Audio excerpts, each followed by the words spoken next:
Hey, we're the History Hikers. I'm Dries, And I'm Jente, and we're in Germany going to walk the Römerpfad. which is a premium Wanderweg and also a part of the Eifelsteig. And we're gonna see Roman stuff, Celtic stuff, medieval stuff, nature stuff, all kinds of stuff. so be sure to check till the end. Let's go.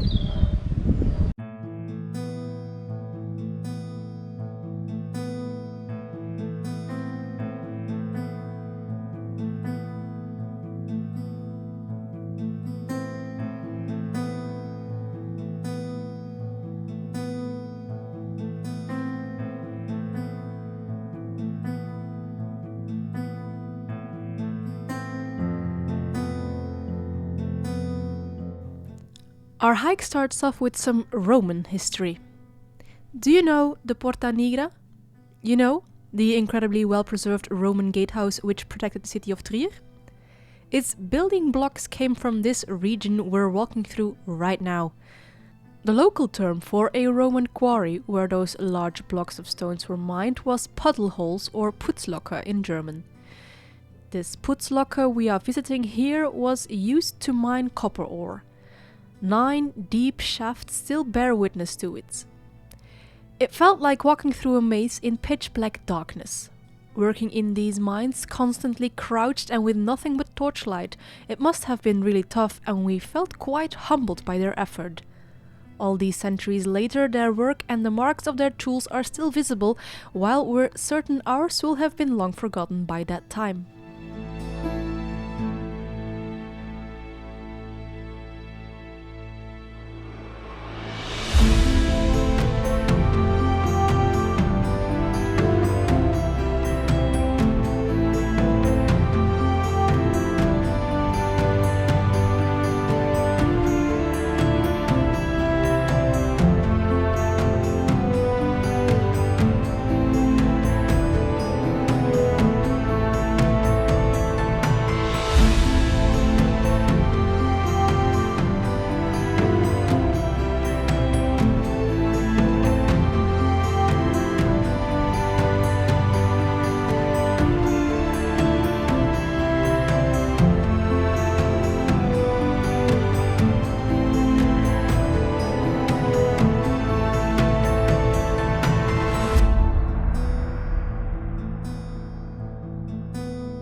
A steep path leads out of the forest and into rolling hills stretching out onto the horizon.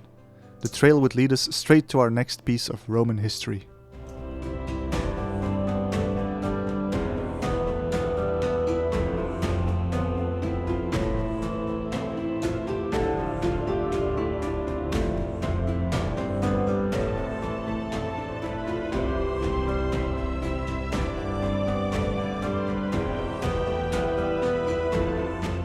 This seemingly long wall is just that, the Spätrömische Langmauer, or Late Roman Long Wall.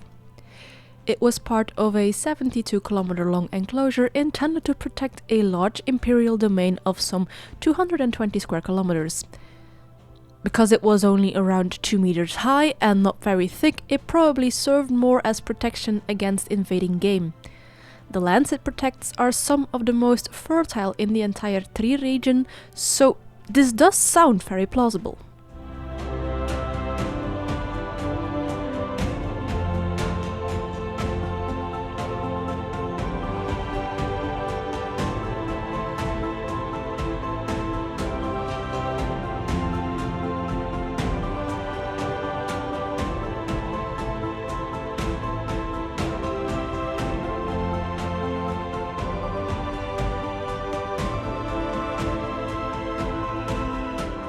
As we followed the trail, we found ourselves in the rolling hills again, which felt alive with the sound of music. This was also the highest point of the hike. We were yearning for the forests again, however, and the Römerpfad delivered. It made us travel back in history to pre-Roman days.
This Celtic stronghold, known as Hoogburg, was a mountain fortification that took advantage of the steep rocky plateau all around.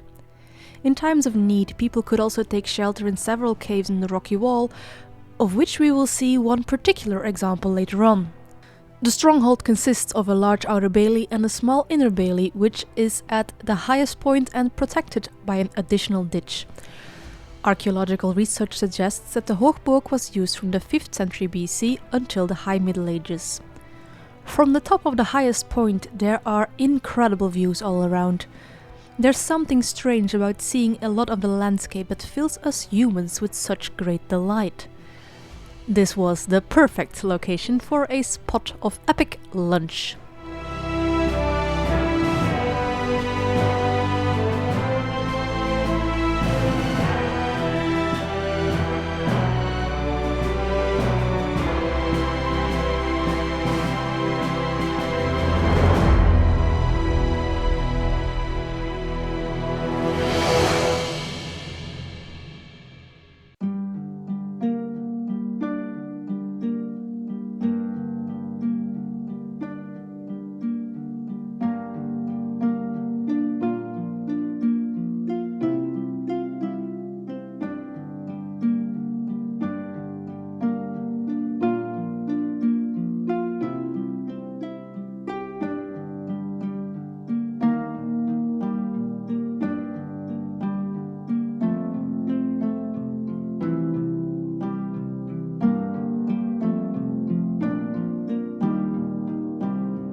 The south face of the hill we were just on is filled with caves which were used by the Celtic population in the past. This particular one is known as the Genoveva Cave. There's an interesting legend attributed to the cave, as is so often the case. It goes all the way back to the 8th century when Count Siegfried marries Genoveva, the beautiful daughter of the Duke of Brabant. A local knight known as Golo is tasked with protecting Genoveva when her husband is away at war. Golo puts the moves on Genoveva, but she stays loyal to her husband. In anger, Golo accused her of adultery. Count Siegfried believes the lies that he is fed and sentences her and her son to death. The guards are hesitant to kill the beautiful young woman and her boy and let them escape to the forests, which they are forbidden to ever leave. At the edge of the forest, Genoveva angrily threw her wedding ring into the river. They are forced to live off berries and deer milk as they were protected by God's grace. 6 long years go by, and the Count very much repented his deed, still believing his son and wife to be dead.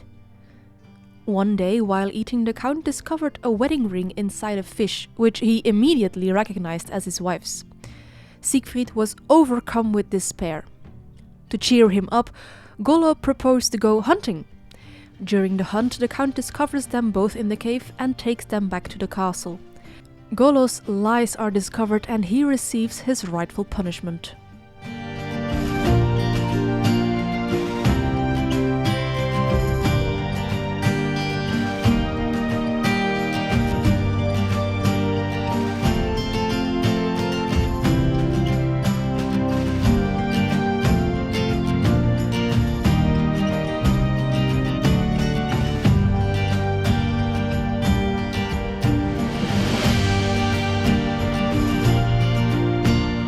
As we hike around the base of the Celtic stronghold, we stumble upon another cave.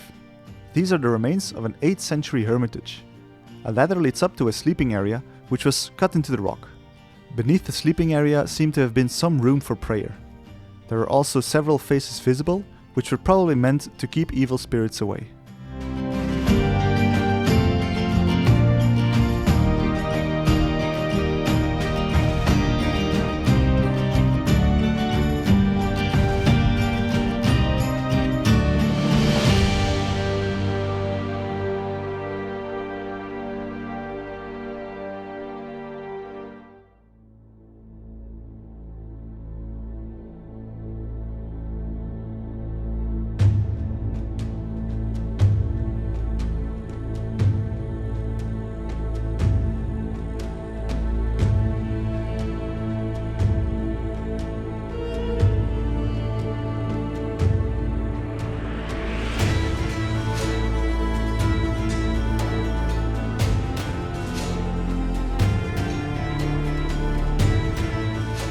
In true history hiker style, Dries, of course, has spotted a thing. A castle! Dun dun dun!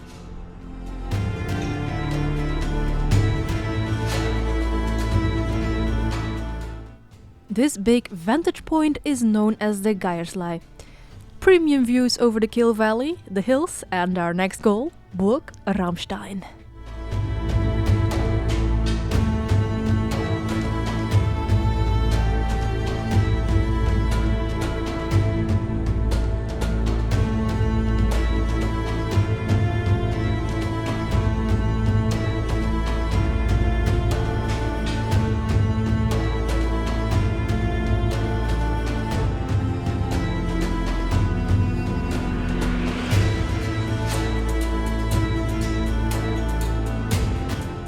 On the way, we bumped into a strange little puddle with bubbles. Our video game knowledge tells us that if we were to throw out our fishing line here, we were sure to find some sweet loot, but unfortunately we left our fishing rods at home.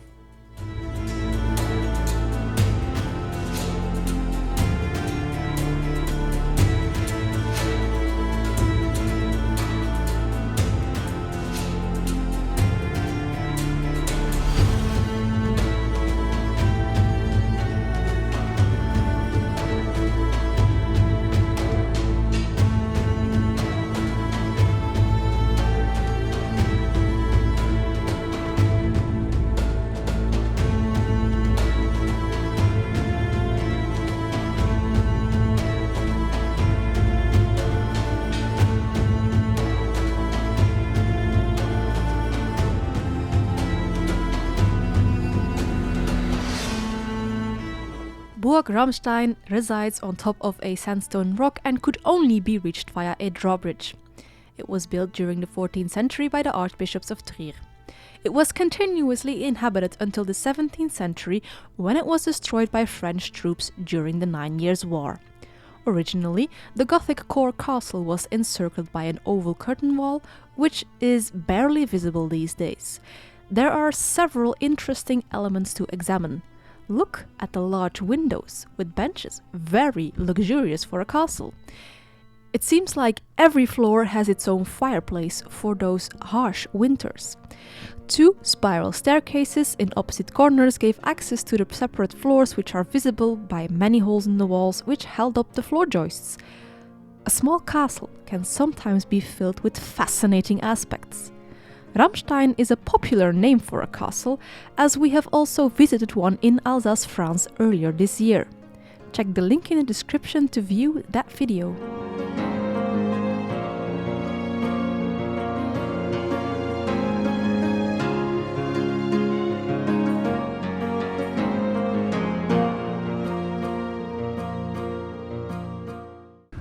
A quick arbitrary subjective castle score while we're here. I'm gonna say an 8. Cool little castle. What do you think? I'm also going to say an 8. And what was your favorite detail? My favorite detail, of course, was the stonework masonry on the outside.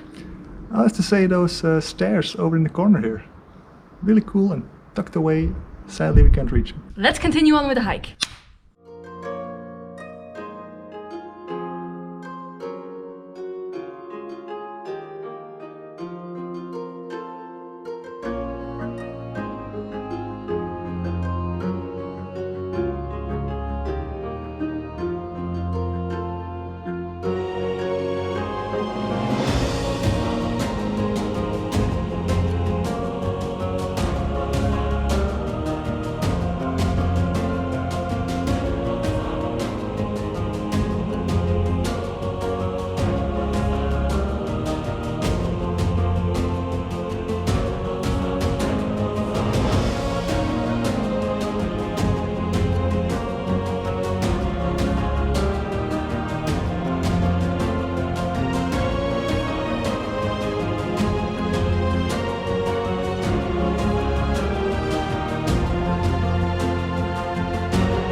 the end of the Römerpfad is marked by a scenic trail along the Butzerbach stream, which gets increasingly more rugged with several quaint waterfalls. The path crosses the stream several times and culminates in a 30-meter long hanging bridge. Jente almost fell in at our last crossing, adding a little bit more danger to a great adventure. We couldn't have asked for a better end to this premium hiking trail, which has truly earned its title.